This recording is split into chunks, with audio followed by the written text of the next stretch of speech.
Hi guys, I'm Eric Whitcraft, AIFD, floral contributor for Florist Review magazine, and I'm super excited to share with you today a very contemporary armature design that would be for that modern bride that wants something completely different. So I have the Oasis Mega Wire, and I've basically wrapped this around a bucket to the circumference that I want for the completed hoop.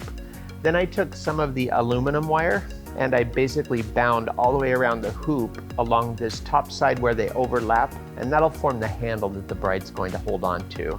And once these are bound together, this will lay nice and flat. You do want to grease it really well. You can use WD-40, 3-in-1. Online, you can get an assorted grouping of metal rings. So I just laid these in a fun pattern. So I'm going to take this regular aluminum wire, and I'm just going to simply create swirls and curves.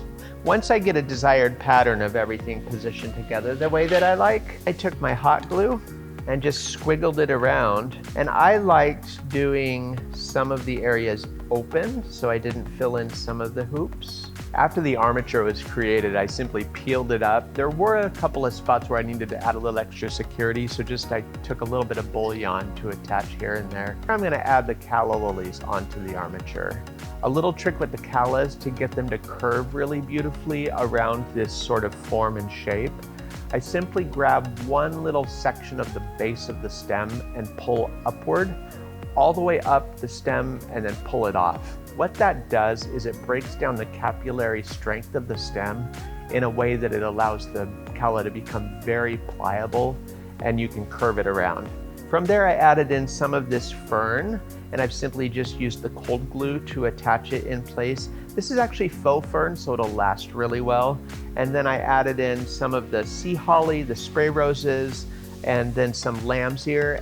And then as a finishing touch, I glued in little pieces of the bright coral colored hypericum to kind of dance around and create movement within the design.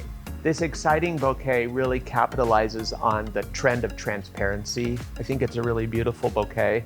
I've also created this really fun coordinating boutonniere that would be perfect for the groom. So for more creative ideas, be sure to tune in next time, and we'll see you again soon. Thanks for watching. Bye-bye.